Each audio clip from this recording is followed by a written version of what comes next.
Yeah, let's get started. Okay, we're officially starting now. Hello, welcome to the Social Vision Conference. This is the Lubavitcher Rebbe Between the Particular and Universal panel. I'm going to be moderating. My name is Jonah Gelfand. I am the conference coordinator for the Social Vision Conferences, and I'm also a student at the Graduate Theological Union. I'm very excited for this panel. We have three awesome speakers, and yeah, we're going to get right into it. So the first speaker is Marcia Brennan. Marcia Brennan is the Carolyn and Fred McManus Professor of Humanities at Rice University and a Professor of Art History and Religious Studies. And her presentation is called Looking Up by Looking Down, Rabbi Menachem Mendel Schneerson and the Paradox of Numinous Realism. And I will share my screen for you. There we go. Can you all see that? And Jonah, can you go slideshow from beginning, please? Yes. So we'll do that. That's it. Thank you. Excellent. Okay. So I would like to thank Philip Wexler for his kind invitation to participate in the conference, Menachem Schmidt and Ellie Rubin for their help with archival information, and of course, Jonah Gelfand for his help with pretty much everything, so many details. I've learned a lot from reading Professor Wexler's book, Social Vision, particularly regarding the practical and social applications of Rabbi Menachem Mendel Schneerson's mystical vision. So, by training, I am a modernist art historian. In thinking about what I could offer to this discussion, I've decided to present a close reading of the striking image that appears on the cover of Social Vision, which you see here. Within the pages of the text, Wexler calls for a more complex and inclusive methodological approach than is typically found within traditional disciplinary scholarship. To that end, he develops a hybrid methodological model to account for what he calls Schneerson's theological realism, and that term appears on page 84 of the Wexler text. So I believe that a close reading of the photograph that appears on the book's cover can provide a way to build on this approach, particularly as we consider the aesthetic qualities of the image as displaying a form of numinous realism. So by numinous realism, I mean an artistic representation that references the existential and social domain while simultaneously evoking spiritual or metaphysical associations. In this discussion, I'll examine some of the ways in which the photograph can be seen as expressing a conception of transcendence that is rooted in the social and embodied in ordinary life, and thus how the image may appear as a striking pictorial depiction of Schneerson's mystical social vision. So I'm going to begin now with a close formal analysis of the photograph. Taken on Labor Day, September 5th, 1977, this is not an official photograph. The image was shot by Levi Frieden, who was a regular figure at the Rebbe's headquarters. The photo shows Schneerson about to enter the Chabad Lubavitch World Headquarters at 770 Eastern Parkway in the Crown Heights section of Brooklyn. On various levels, this is a transitional image. Schneerson has just stepped out of the large formal car that has brought him to 770. The vehicle appears in the photograph's middle ground, along with the attendants who accompany him. Behind these figures, a sizable crowd has gathered in the background for the West Indies Labor Day Parade down Kingston Avenue. And here it's really interesting regarding how the different registers of the photograph are functioning concerning, questions of universalism versus particularity, inclusiveness, that which can and cannot be reconciled. I think the photo is a complicated kind of multivalent signifier, and we can talk about that in discussion. Okay, positioned against this diverse backdrop, Schneerson appears as an austere yet elegant presence, a figure of both simplicity and formality. Within the viewer's sightline, a receding diagonal can be traced from the singular figure of the Rebbe in the foreground to the associates directly behind him, to the panoramic view of the crowd that has assembled on the opposite side of the street. Surrounded by so many others, Schneerson appears as a singular figure who is set apart from his surroundings, even as he is of a piece with them. Okay, so it's complicated. Again, you can hear the multiplicity and the resonance in my remarks so far. As is consistent with the paradigmatic model of the Hasidic Tzaddik, Schneerson is among the people, yet in important ways, he remains completely alone. Even as he is about to enter the building, at the actual moment when the photograph was taken, Schneerson remains poised on the sidewalk outside. Literally, he stands at the center of a circle that appears as part of the stylized geometric pattern incised on the concrete sidewalk outside of the Chabad headquarters. Standing on this classicized white ground, Schneerson is thus positioned at the center of a circle, even as he is imminently about to step outside of its boundaries. You can hear both the literal and the metaphorical emphases in the remarks that I'm putting forth here, right? You can hear that kind of dual resonance. So extending these literal and metaphorical associations. In the photograph, Schneerson simultaneously appears in an upstanding posture, just as he is actively walking forward. And here I'll just reference page 220 of the Wexler text and say that this doubling suggests both a progressive stance and a position of rectitude. And I'll also note that in a literal sense, anyone who visits the building today can walk the same pathway that the Rebbe walked when this photograph was taken. Resonating with these complex spatial elements is a complementary sense of temporal complexity. Just as the photograph was taken at a particular moment in time, it shows Schneerson suspended in that instant, even as he is imminently engaged in moving beyond the confines and, quote unquote, stepping beyond the present. Okay. In aesthetic terms, this evokes the realistic and the numinous, as it conveys a complex sense of presence that is both fixed and unfixed in its inherent multiplicity of associations. Resonating with central themes in Judaism is the idea that when human beings engage certain texts and practices, there is a sense that time is talking to timelessness. I would suggest that perhaps we are witnessing a version of this idea in the photograph as well. Given the interplay of these themes, we might well ask what it can mean to read the photograph as exemplifying the aesthetic qualities of mystical social experience. One way to approach this question is to consider how the image can be seen as depicting the sacralization of the mundane world. In part, the photograph is powerful because it shows the ways in which the iconic becomes enworlded, both physically and socially. Thus, on one level, the scene could not be more candid, anecdotal, or mundane. Yet, even as the photograph records the everyday elements of life itself, the existential appears to be symbolic. The photograph was shot in black and white, and it features a subtle range of monochromatic tonal gradations. Thus, the formal qualities of the image appear to be both documentary and classicizing. Again, it's in the play of multiplicity that we find something very, very interesting. These pictorial elements further endow the scene with a sense of realism and abstractedness, and with it, a sense of historical timeliness and enduring timelessness. In these ways, the formal and iconographic qualities of the photograph can be seen as uniting the quotidian with the transcendent. Okay, so then I think we can start to ask about how we can consider the relations between these themes and issues of technology and the translation of mystical presence. So further extending these associations of materiality and transcendence, the technology of photography itself renders the medium both etheric and grounded in its associations. Here, it's worth remembering that Schneerson graduated as a mechanical and an electrical engineer in pre-war Paris.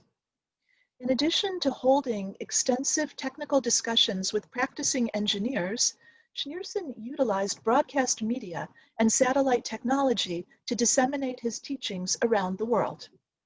As he noted, this process entailed a form of transmutation in which the domain of the real became translated into the subtle and the etheric, that is, into a complex network of electrical signals that were processed and transmitted through modern information technology before the imagery recrystallized as televised communications appearing on the screens of their viewers.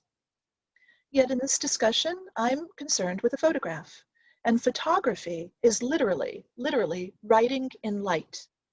Photo denotes light, while graph relates to graphine, which means to write or to diagram. Thus, this photograph that we're looking at is literally a historical transmission that is written in light. Both the social reality and the material medium associated with film provide effective means for realizing these processes of transmission and iconicity. And as we enter into questions concerning the relations between the empirical and the visionary, we encounter a scene of doubling, of mysteries and revelations, of hiddenness and disclosure. So I will conclude by returning to one of Schneerson's central themes, namely, the idea that the social and the spiritual realms cannot be bifurcated. This brings me to a final observation concerning one of the most significant aspects of the photograph. Namely, just as the Rebbe is about to enter the Chabad headquarters, his eyes are cast down. On the one hand, this may reflect nothing more than a common social practice within Orthodox communities regarding inverting the gaze for the sake of both focus and modesty. Or this gesture can be read in very practical terms, as Schneerson's being cautious and reserved in his gait, thus reflecting an older person's proclivity for looking down as they walk. Yet I believe that the Rebbe's inverted gaze can be interpreted in symbolic terms as well. In Social Vision, Wexler notes the ways in which ascent and descent are seen as simultaneous propositions in Schneerson's mystical social philosophy. Here, page 112. Given the Rebbe's emphasis on the reciprocity between the physical and the spiritual domains, I propose that the photograph can be seen in analogous terms as well, and thus as a visual model of numinous realism. Once again, the perspective of the photograph is significant. In this image, the Rebbe appears to be gazing down at the ground as he strides forward. Just as his mystical social teachings emphasize the paradoxical theme of descent for the sake of ascent, Schneerson can be seen as looking up by looking down, contemplating the heavens while gazing down at the ground before him. Such a conception of numinous realism evokes a sense of mystical humanism that speaks in part to an individual's ability to occupy multiple locations simultaneously. In Social Vision, Wexler observes that the Rebbe's leadership is hierarchical and that it communicates the infinite to the people, yet it is also lateral as sacred teachings are translated into the lived practices of the social domain. In all cases, we encounter paradoxes of multiplicity that connote the ability to occupy multiple locations at once. As is consistent with the notion of the Hasidic Rebbe, both spiritually and existentially, Schneerson lived in multiple worlds at once. And these intriguing qualities are reflected in the formal and iconographic structures of the photograph. With his downcast eyes and his forward movement, the photo can be seen as a visible display of the veiled modesty of Schneerson's focused and expansive mystical social vision. Thank you. Thank you so much, Marcia. I'm gonna stop sharing, okay? And thank you so much. That was fascinating, and I'm very excited. Oh, I'm still sharing on my screen. Okay, I was still in PowerPoint. I'm excited to hear how that relates to the next session. Larry Schiffman will be next. Professor Larry Schiffman is the Judge Abraham Lieberman Professor of Hebrew and Judaic Studies at New York University and the Director of the Global Institute for Advanced Research in Jewish Studies. Please join me in welcoming Larry Schiffman. Okay, thank you. Everybody can see, I hope can see the PowerPoint because I can see it. So let's get started here. I want to begin with a funny story. But the funny story is that I was on some radio program once where they were talking about the Rebbe. And somebody asked the following question. They said, how is it possible to accept the honesty of the campaign regarding the 7 commandments for non-Jews? And how is it possible to accept the concern for American society in light of some quotations in the Tanya which have a rather negative view about non-Jews. And this is an issue that came up directly in the last session. There was quite a bit of discussion. I don't want to go over all of that material, but I need to point out here that very early in the Rebbe's career, he made a note in which he commented regarding this Tanya passage that it does not describe those who are of the Chasidei Umot Ha'olam, the pious of the nations of the world, because none of this has anything to do with them. And of course, if you observe the 7 commandments, as he noted in that note, a person who observes those commandments is himself considered not to be counted in the negative views which are presented in that particular passage of non-Jews.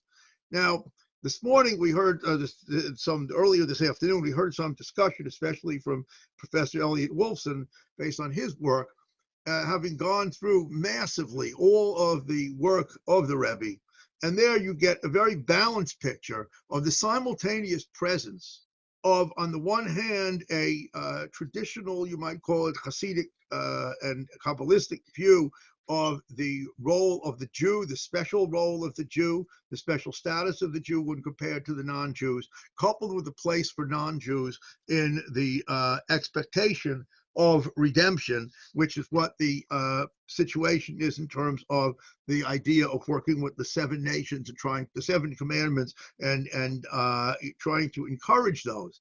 Yet at the same time, we need to compare that point of view to some extent with the Pauline approach, in which the idea was to allow those who aren't Jewish, not circumcised, not converted, to somehow or another become a part of the new Israel, which would be the Israel of the end of days, which eventually got shifted to the idea that Jews weren't part of it, but apparently in Paul's original view, the Jews were still part of it, and the idea was to add these Gentiles to the wider Israel. Whereas what we have to a great extent with the Rebbe is the Jews maintain their special status, but the non-Jews may be added to it. And this is an issue that runs through the book, because the book doesn't really deal with some of these issues. And I know we're going to hear in the next talk some other things related to this, and I don't want to accidentally get into those, but especially since I had the privilege of reading the talk in advance. But what I do want to say here is that what shadows over the book is the limiting of the discussion to a certain select body of the Rebbe's material, and not dealing with the fact that it has to be contextualized with the rest. And a similar issue that comes out in all of these matters is what the halachic Jewish law positions are on all of these matters. Now, I want to get now into a number of places, no longer speaking about the Kabbalistic side so much as speaking about some of the historical things that we've been seeing going on. And that is in terms of the fact that one of the things that we have to realize about Chabad in general, there's a book about Chabad, which is written by Rachel Elior, and it's called The Paradoxical Ascent to God. There are a lot of paradoxes accepted in Chabad. So one of them is certainly not only in Chabad, but in Judaism as a whole, the universalistic with the particularistic, and we're hearing that in various directions here. But I want to point out that to a great extent, the ability to deal with these things together was for the Rebbe and for Chabad, certainly in modern times, and for that matter, apparently for all Orthodox Jews, as you can see. It's all tempered by the total change in the non-Jewish people with whom we deal. Now, I know anti-Semitism is rising to some extent in the United States, but most of us have probably never seen an anti-Semitic act. And the reality of the situation is, or experienced it. Now, the reality of the situation is that what we confront is a very different attitude on the part of non-Jews to us. And that fact has made a very big difference, not in the theoretical aspect, as you see when you actually read the Rebbe's works, but in the practical way in which the Rebbe related to non-Jews as the Jewish community as a whole and its relationship to non-Jews, which is simply very different than in the day when my mother, Aleh Shalom, who grew up in the United States, her mother was born in America, but she remembered the signs for job advertisements in what used to be called the 5 and 10, or the 5 and dime, right, which doesn't exist anymore, I think, but that used to say, no Jews need apply. And she remembered seeing that as a kid in this country. So the reality of the situation is that that has a great effect on the attitude that we're going to see here. But the paradoxes are all over Chabad anyhow. So this one wouldn't be a problem. And one of those paradoxes is that you have a very strong in-group that seeks to work with an out-group. And in a certain sense, that's very similar to the way the Rebbe saw the Jews vis-a-vis the non-Jews in preparing for redemption. Yet we do need to remember a very important fact that one of the Rebbe's unsuccessful activities was the attempt to deal with the Mihu Yehudi, who is a Jew issue. If you don't realize it, this guy's asking people, are they Jewish, by the way? That's why you're seeing this picture, just like the last one. At any rate, the fact of the matter is that the who is a Jew issue in Israel, where the Rebbe wanted the law change to say that you're only a Jew if you converted according to Jewish law, and he never succeeded. And this is a very important area to emphasize to some extent, because it's a halakhic issue. It's a mystical issue that we don't have enough time to talk about here, right?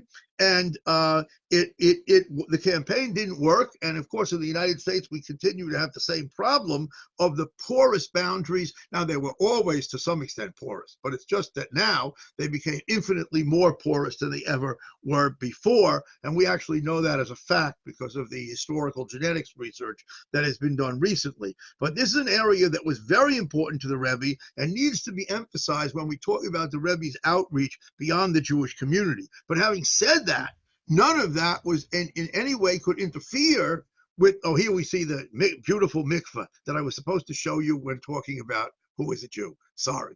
Believe it or not, this is a modern mikveh. It's a very beautiful thing. It shows what can be done by people who know how to imitate the classic ways. But now, the point that we want to talk about now is the children of Noah, the campaign to get the 7 commandments observed by non-Jews. Now, this actually has 2 different aspects.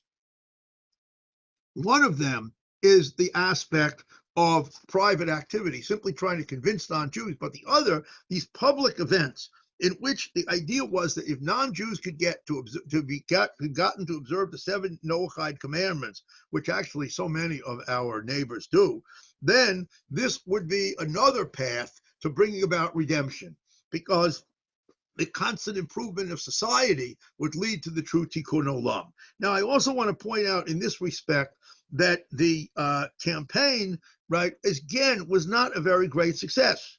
But nonetheless, the ideology of the 7 commandments was constantly in and behind various of the Rebbe's dealings with the United States government in the attempt to get the United States government to represent a position which would be a kind of spiritual position.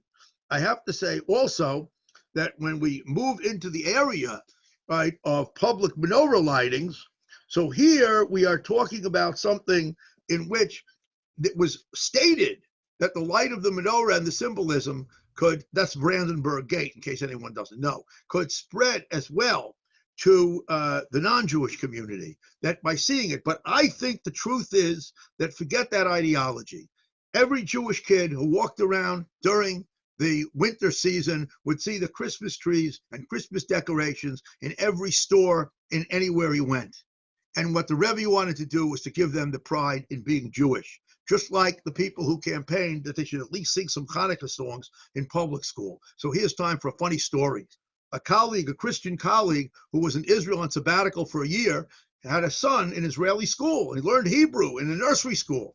He came home when he was in kindergarten, and the teacher starts singing a Hebrew song for Hanukkah without knowing what it means. The kid says, I can translate that, translates the song, right? And the teacher calls up the parents and says, how could this kid know Hebrew? This kid, his last name, a typical not Jewish name. So anyhow, you see, that's the, I'm not going to say only in America, as the joke goes, but it's only in Israel. This is the new world in which we live, in which the Rebbe could speak about the light of Hanukkah, not simply reaching those Jewish kids, but reaching as well the non-Jews. By the way, to show you the impact of the Rebbe's ideas, I saw something fantastic in a shopping mall in Israel. I saw a bunch of kids, whatever they are, from a Jewish youth group, dressed up as Maccabees, run around, gather 200 kids during Hanukkah in the Tel Aviv Mall, in Tzfon Tel Aviv, where they claim everybody's a secularist, but it's not true, of course.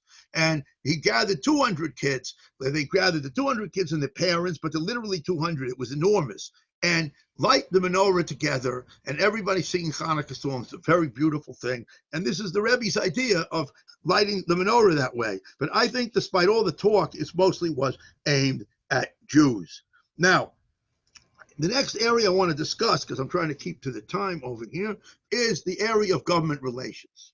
Now, in government relations, actually, the Rebbe and Chabad were very, very successful. Part of it is what they call in Hebrew shtadlanut, in Yiddishized Hebrew shtadlanus, trying to convince the government to do what we want. And of course, Israel was one of the big areas, just as all of the other organizations that Chabad worked with, all the other organizations. We had some years ago a rally in DC at the height of the Second Intifada, organized by 3 organizations: Chabad, the Reform Action Center, and the Federation. Nobody batted an eyelash about working together to bring 200,000 Jews to Washington, D.C. But anyhow, I want to point out here that in the government relations aspect, and this is a very important point, the Rebbe advocated positions that were for the good of the country as a whole. Now, I want to say, I don't think this contradicts anything about the view of non-Jews being sort of secondary when compared to Jews, because that's irrespective. We are commanded by halacha to be concerned about the welfare of non-Jews as well as Jews. We are commanded to be concerned about the welfare of the state in which we live. And as good citizens, advocating as he did, for example, for the founding of a separate education department, which took place under President Carter at the Rebbe's recommendation in 1979, and constant correspondence with Carter and Reagan, and all of this, right, was half advocacy for us and half advocacy for the idea of trying to create a moral, religious America. Now, I said this was successful. It was politically successful. The Rebbe's vision of trying to improve the moral state of America through government action and through school prayer, despite what he said about it, did not basically jibe with the American Constitution as it was interpreted by the courts.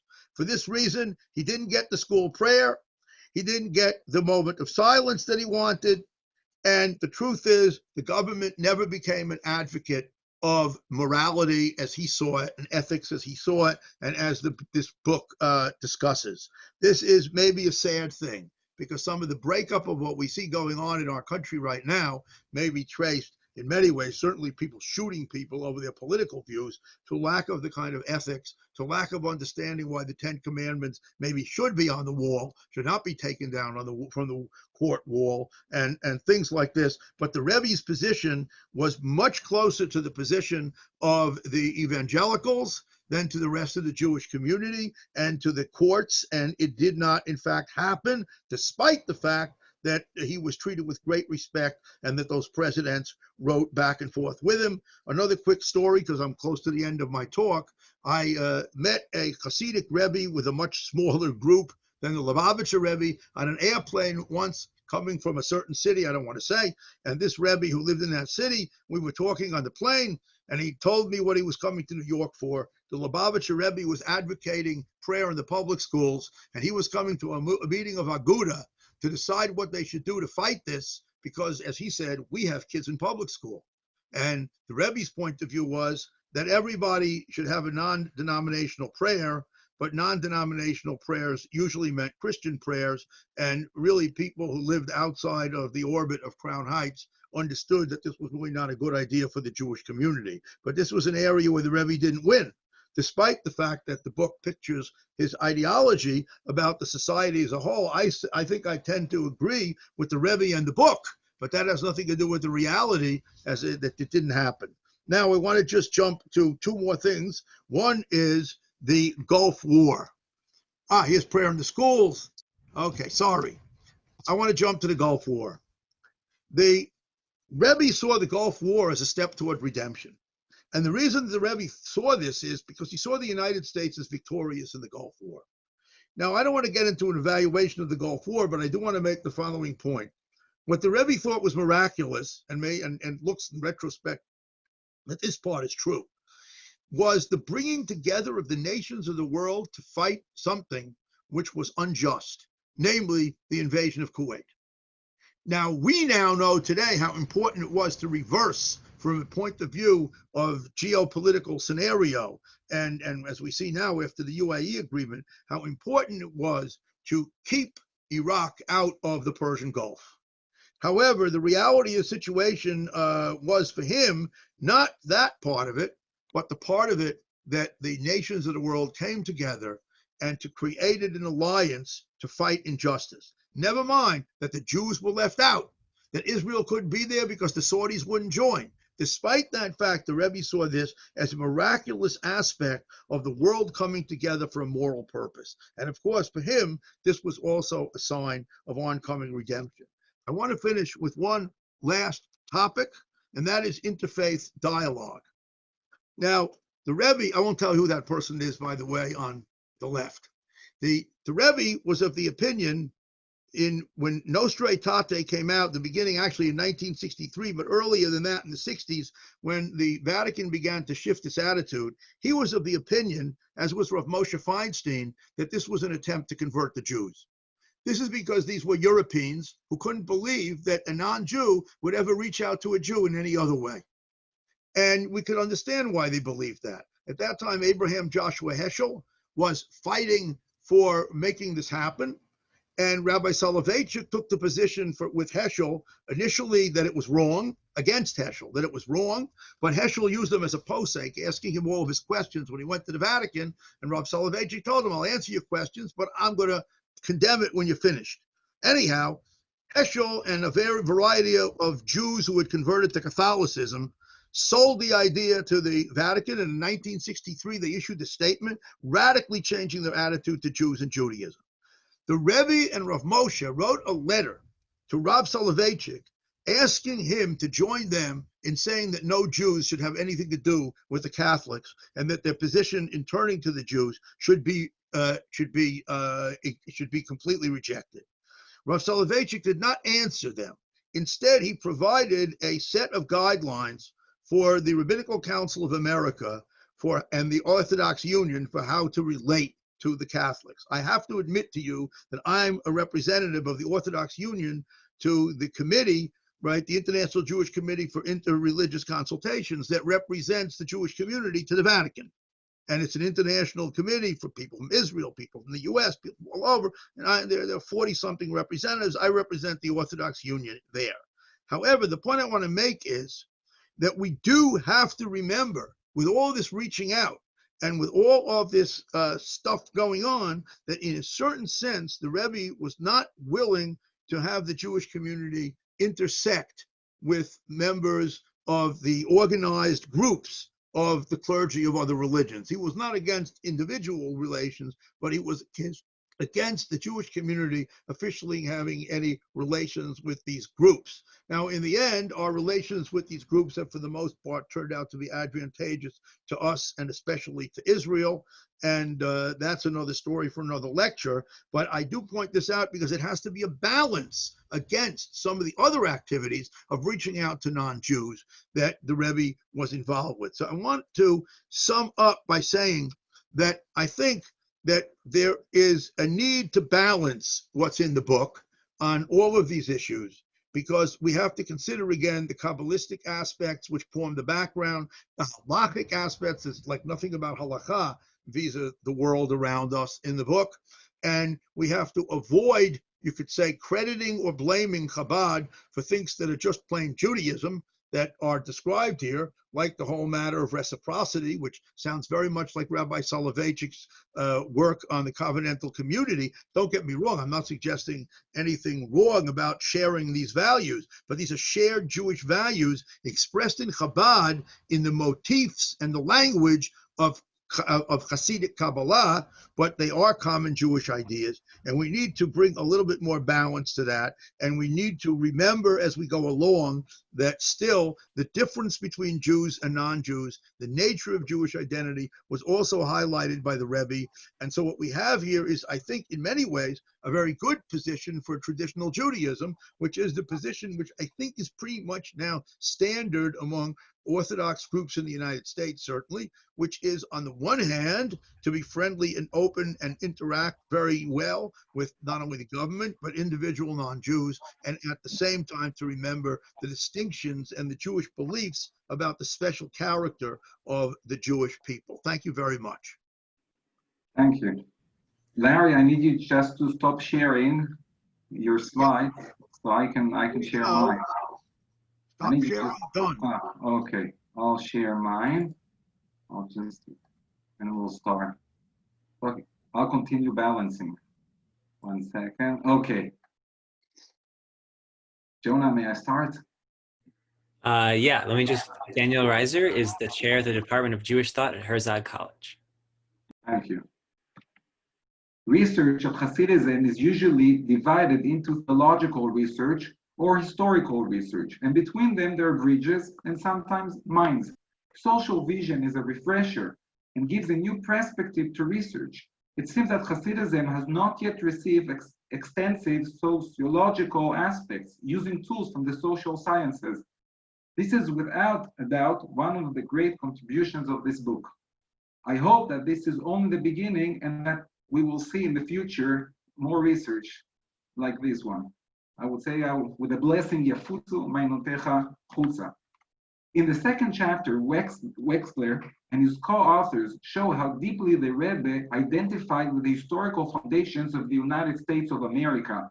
The story of the migration of religious groups to the New World, escaping religious persecution, is also the story of Chabad and the personal story of the Rebbe himself, who escaped communism, later on Nazism, and finally found his place in America.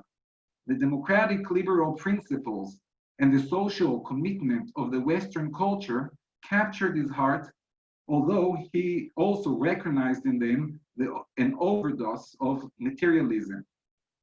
I believe there is a certain tension in this book. The universal and the Jewish particular are mixed with each other, and the boundaries were not always clear to me. Is the strengthening of Jewish communities in the diaspora and the establishment of hundreds of Chabad centers around the world intended to ensure the future of the world, as it appears in the book in the second chapter, or of the Jewish people? Is the American center, is America a center for a global renaissance, or is a creation of a new Jewish life after the Holocaust? Let me present two examples. Okay. In the fourth chapter, the authors delve into social principles of the Rebbe's social doctrine. The Rebbe's principle of reciprocity challenges the dichotomy of modern social discourse. Okay, and I'm quoting from the book from page 111. It is at once individualistic as in capitalism and collectivistic in orientation as in socialism. Its fundamental tenet is that individuals can only achieve personal success and happiness through engaging in a reciprocal dynamic of giving and receiving.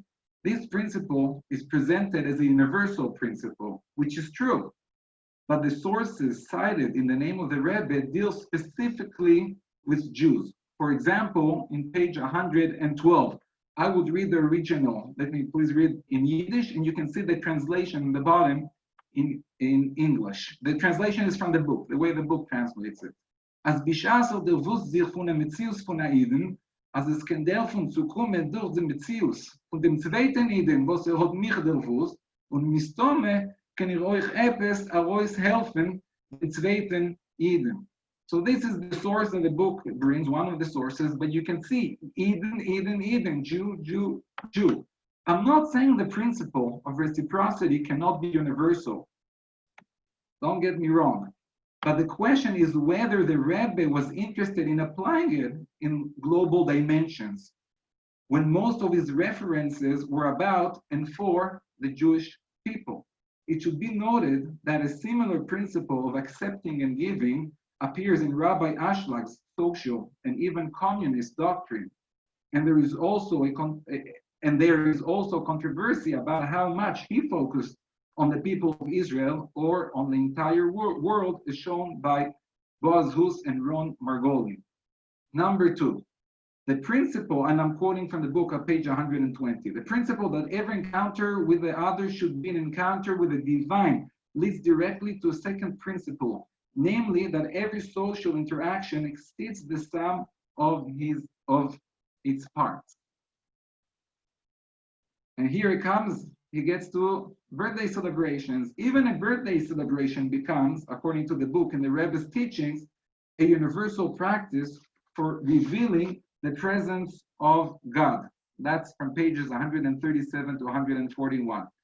The many texts cited by the authors repeatedly deal with a Jew, page 122, 123, 129, 114, etc. In the note, in note number 54, the authors refer to a source, which you can see here to your left, from Chai Elul Tafshin Mem Bet, that's Torah Menachem. We saw Larry showed us the 71 volumes, where the Rebbe compares the birthday of a Jew to a Gentile. This comparison, however, was written casually in brackets and deals only with the common linguistic name birthday. Immediately afterwards, the Rebbe continues to refer only to Jews. Here, I want to show you, this is a matter that belongs to each and every one of Israel, and ends with the saying, here it comes, and ends with the saying that this is a day to awaken the Jew from the routine of his life and to encourage him with the addition of Torah study, which obviously refers strictly to Jews. However, in the 5th and 6th chapters, there is a turn in the book.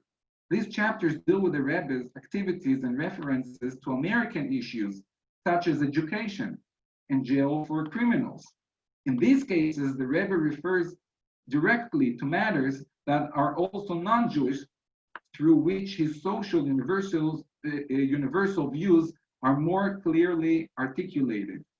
If in the first chapters I was debating whether the Rebbe proposed a social transformative paradigm for the world, or whether his goal was to influence the Jewish people, then in the last two chapters, the Rebbe's reference to Gentiles is clear and explicit. Thus, universal sociological conclusions can be drawn from it. What is missing from the book is a clear appeal to Gentiles, which can shed new light on the first chapters with universal interpretation, which Wexler proposed, which apparently did develop slowly in the Rebbe's thought. In the 1980s, the Rebbe initiated the operation of the 7 mitzvot bnei Noach, let me express it in the Hebrew way, which aimed to spread and encourage all humanity to observe the 7 mitzvot bnei Noach. His halachic innovation was that the Jews are the ones who must inform the nations about the covenant of Noach, and that these mitzvot are the basis for a moral world society. I remember as a young child from the Galil, the signs in Arabic at the entrance to the villages of the Galil, Galilee, with the pictures of the Rebbe, and below the inscription, you see here in Arabic, Mashiach, in Arabic, Messiah, and next to it, a list of the laws of Noach in Arabic. So it says, Jid ba'am al khair, you should do more good deeds.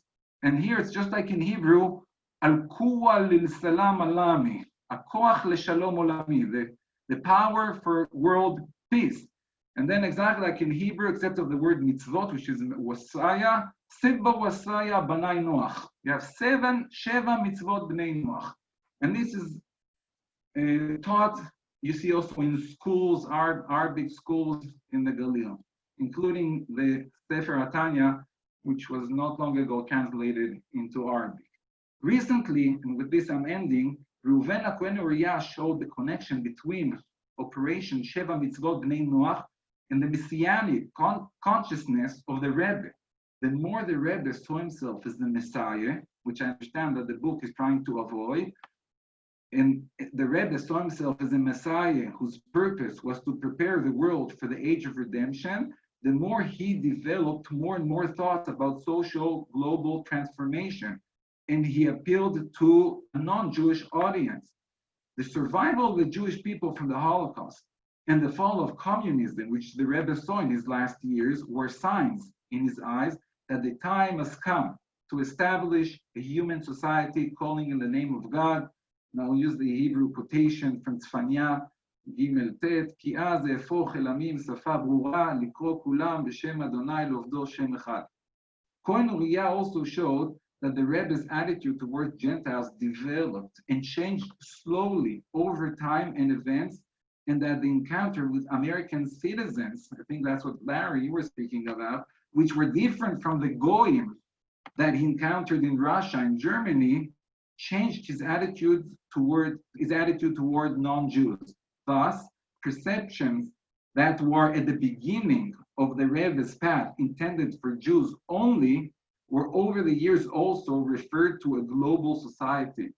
And so, if we take these two, I would say, dimensions, which I feel are should be the second part of the book, be the following book, his messianic era of the Rebbe, and Sheva Mitzvot, the 7 Mitzvot Bnei Noach, if you connect them together, then I believe that even the first chapters of social vision can be understood in a more universal light.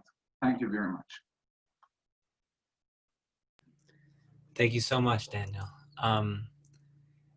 So now we're going to open it up to the panelists responding to one another. And if any participants, any viewers have questions, there's a Q&A section.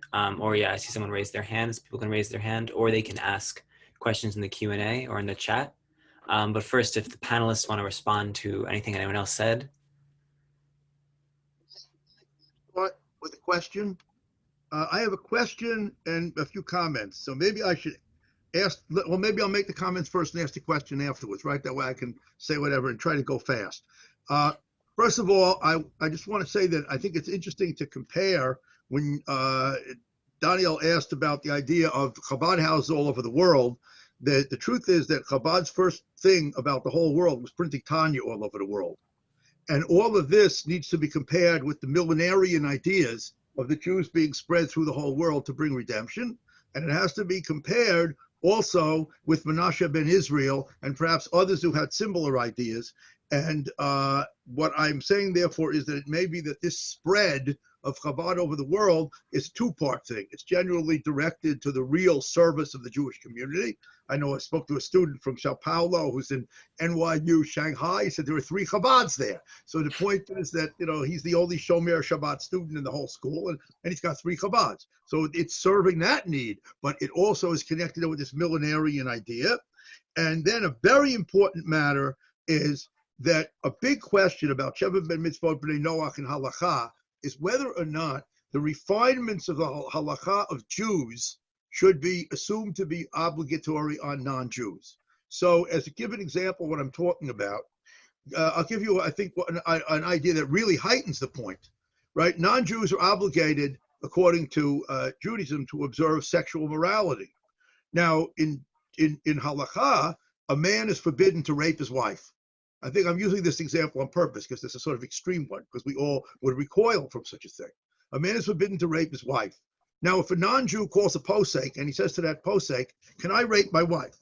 So the posek isn't going to tell him, "Hey, listen, there's no halacha that says that a non-Jew can't rape his wife, because it doesn't say so in Sheva Mitzvah." He's going to say, "No, you can't." Why? Because we take the advice of all the refinement of halakha and Jews, and whenever a non-Jew has a similar question, we use it to answer his question. Why do I say that? So the idea of applying all kinds of things about Jews that are written about Jews to non-Jews is not so crazy. So here's my question. My question is for Marcia.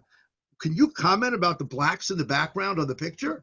It seemed to me, when I looked at this as an ignoramus in your field, and I am a total ignoramus, I did take one art course in college, and I managed to pass it because the paper was on ancient Near East. I could get away with it. So I'm an ignoramus. But it seemed to be very clear that the reason they chose this was because everybody behind the Rebbe is black. Or not everybody, 99% of the people. It's interesting, and I'll just begin by saying that so many choices go into book design, book composition, and so if Philip Wexler is here as part of this conversation, I would be interested to hear from him what the thought process was, who got to choose the cover for this book, and what the discussions were on that editorial decision, and frankly, kind of sales and marketing decision as much as anything regarding book design and book production. So I will leave that to someone who actually can answer that question if he is here and able and wants to come into the conversation. The background, Jonah? I couldn't find anywhere in the book where the picture. Yeah, there's not a credit line on this, right? No, this is why the archival research had to come into play. And so I had to chase this down, and this is why I'm grateful to Chabad and particularly Ellie Rubin for helping me to chase this down. And so, yeah, we were able to get a credit line for the photo, and it's not on the book jacket, it's not anywhere on the covers. And so I've got the credit line right here, actually, and I can read it for you. And so it's exactly what I said. It's coming from Jewish Educational Media. It's photo ID 20763. And again, identifying the photographer, the location, the Jewish date, the civil date, and so as far as just the nominal information that's associated with the credit line. And so this is coming from that bit. Oh, wait, is he here? Or I can say you will be. I'm just chatting him just to get the answer. Okay, you're just chatting. Okay, so as far as like the book design and the composition, okay, so that's just at the very most basic and prosaic level of answering the question. What is so interesting to me is, again, why this photo? I think it does so much work visually and aesthetically. It's a great photograph, right? And it's communicating so many different ideas that I hope I was able to get at, some of these in my talk. But one of the interesting ideas too that I didn't comment on was, given, right, that this is a West Indies Labor Day parade, right, is there an implicit evocation too of, right, the Crown Heights riots of 1991, of so many years later? And as far as the relations between communities as being as potentially problematic and incendiary, right, as they are here, seen as being aestheticized. And so that's a kind of ambivalence, right, that I'm glad we have a chance to talk about this, because the way that I ultimately read this image is that it shows, it's literally incorporating these registers, it's aestheticizing them, it's stylizing them, it's exemplifying how one world connects with another world and has so much difficulty in doing so. It's both and. It evokes this universalism just as it's emphasizing the particular. So the presence, there's this adjacency just as there's the separation, and then the layers of separation, everything that gets you from here to there. And so that multiplicity and that kind of resonance, I think, is really fascinating in light of the conversation that we're having today. Can you repeat the event? That was Labor Day, it's a parade? Yeah, it's the West Indies parade for Labor Day, September 5th, 1977. That's very interesting. It is, yeah. Because again, you've got issues of community relations, you've got issues of the ways in which people are indeed adjacent, proximate, close to one another, but yet there are barriers, there are boundaries. Here we have order, but then we also know that historically there wasn't always order, right? And so there's a complicated set of histories and associations that are even embedded here within the aesthetics. I just want to respond. Phil will be, as a small advertisement for next week, Phil will be on a panel next week, and he's going to defer the answer to that question until then. So please join us next week to hear from Phil. We have a few more minutes, and I see at least one hand. So unless the panelists have more comments for each other, I can call on the person. Okay, I will call. I'm going to bring Coleman Newman onto the stage. Should come up soon. Take a second. There we go. Hi, thank you for letting me join. Hi, thank you for letting me join, and thank you for the talk. Shalom, Daniel. We don't meet because Corona at work. We meet here through Zoom. Okay, a few quick questions / comments for Professor Schiffman. you kind of take for granted, you say, well, what the Rebbe's attitude towards the non-Jewish world, that's really nothing special. It's just a result of the opinion of halacha that Jews should give charity to non-Jews and that Jews should be nice to non-Jews. I want to challenge, I think that in reality, we know that if we look at the Orthodox world, certainly the world that the Rebbe was close to, the Rebbe is clearly an exception to the rule by ways and bounds. In other words, okay, we can forgo examples, but clearly the Rebbe is quite unusual. What other Hasidic, what other Haredi and figure was concerned, would take into, would be concerned with food stamps or with the well-being of the non-Jewish community? I think we know what the truth is. Okay, no one's listening, so we can be honest about that. And certainly regarding halacha, at least from my Israeli perspective, these things are also not at all to be taken for granted. I can refer you to a tshuva of a very distinguished Israeli rabbi who says that it's forbidden to give a non-Jewish waiter a tip at a restaurant. A rabbi that wrote a psak, a very, very prominent rabbi who wrote a psak halacha that a chesed organization that is given non-kosher food to distribute should throw it out rather than give it to goyim. So I think that the Rebbe's position is certainly not one that is to be taken for granted, and is certainly unusual. That's number one. Number two, okay, we won't make polls who's a majority and who's a minority, but I think the Rebbe's concern, right, as you said, with the non-Jewish world in general, is certainly something unusual. So the second point I want to ask you, because I think you really raised an interesting point about the Rebbe's political cloud with the Sheva Mitzvot Bnei Noach, and you compared it with the evangelicals. I just thought of it as you were speaking. It's kind of surprising. One would think that the most obvious example of Sheva Mitzvot Bnei Noach that would be applicable to the American political stage would be the prohibition of abortion, which is clearly part of Sheva Mitzvot Bnei Noach. Do you know if the Rebbe addressed that issue at all? Because he spoke about morality in general as a kind of agenda for non-Jews. And it would seem to be precisely kind of issue that it's at the forefront of American political debate, and it's clearly an issue of Sheva Mitzvot Bnei Noach. Do you know, did he address that issue? Thanks. No, you're on mute. You're muted.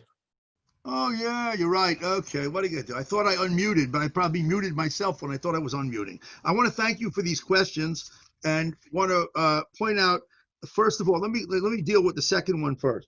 I never heard of a position of the Rebbe. I'm sure the Rebbe halachically, again, was against it, but I never heard of any position. I could tell you a funny rumor that 770, before the Lubavitcher bought it, the previous Rebbe bought it, was apparently an abortion clinic, an illegal abortion clinic, before they bought the property. So they did a mitzvah by buying the property. But however, I think that that's true, but I'm not 100% sure. But I wanted to say that I did not hear, he did not take that as a public issue as far as I know. I am sure that one of our friends who knows the literature better than I do, like Eli Rubin, will come up and find somewhere something. God, it's not possible that there's nothing about it. Okay, now, let me get into the other question, which I can say more about. First of all, it's very funny because you're actually illustrating one of the points that was made here. The Rebbe was affected by living in America. Israeli rabbis have attitudes to non-Jews that are totally different than Americans have, including various forms of Haredim. And from the Israeli perspective, there's no understanding, basically, about non-Jews. And it's an interesting phenomenon that I found in many considerations. And Of course, right? So I'm going to agree with you that within that context, the Lubavitcher Rebbe was closer to the universal than even most of his peers in the U.S. Yet many of his peers in the, they're not really peers, let's be honest about it, right? But if you look at Tshuva of Rav Moshe Feinstein and Rav Soloveitchik, by the way, these three people were good friends. And that was one of the reasons why the Orthodox community in America was able to make the growth that it did under their leadership in the early period, which made the possibility of what would there be there now.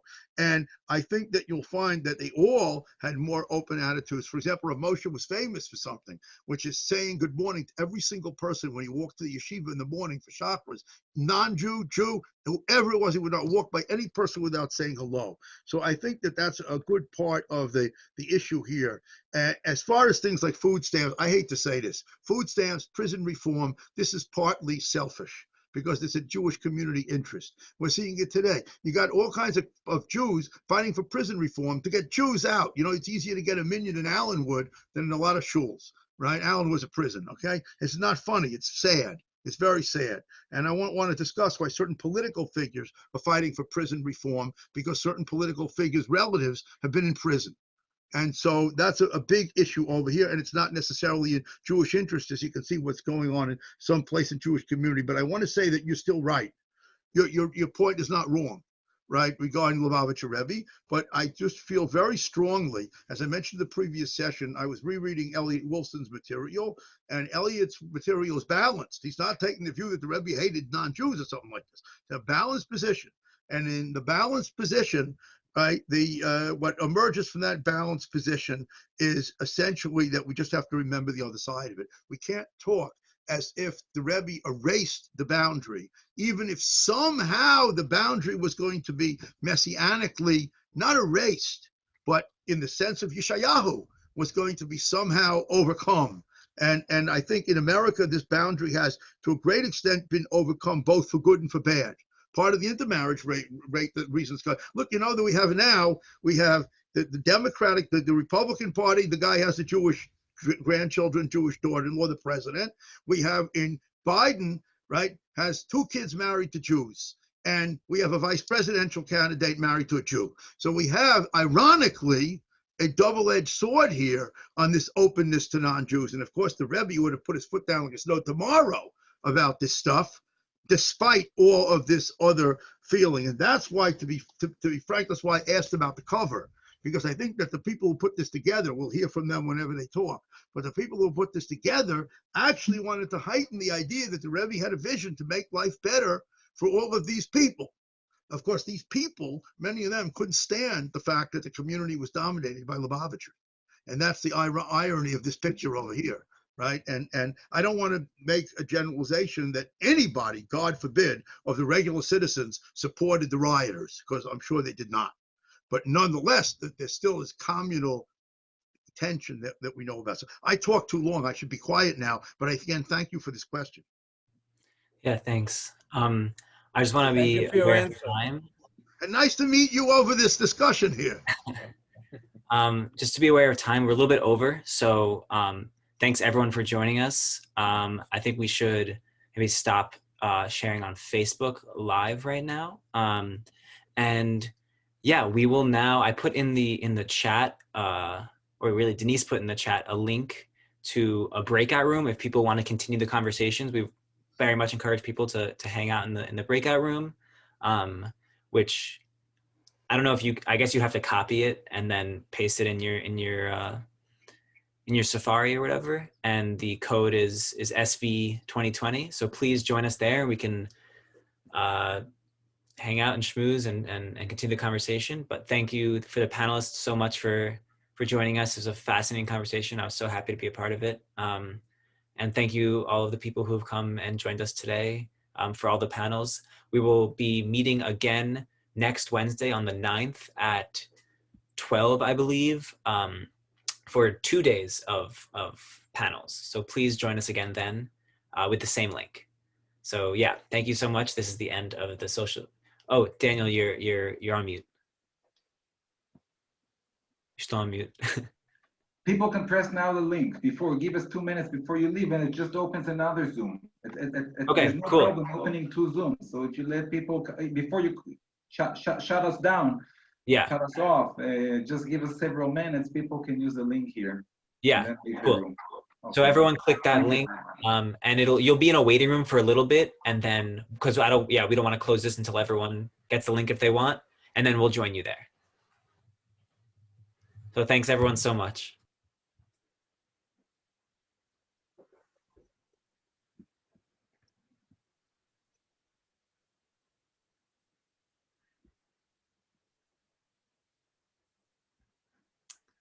Okay. Cool. I think we're good. Shall we end this? I see a few more people. If the people who are still here can hear me and they want to join us, please click the link because we will end this in a few moments. Let's just give it maybe a few. Yeah, see, I see one person dropped out, and then I see Phil and Rivka are still here. If you want to join the breakout room in the chat, I'm just gonna post the link again. yeah, and then we'll jump over there. So let's do Right. 3, 2, 1, and I think I'm gonna close. Yeah. All right. Yeah, sounds good. Okay. Bye.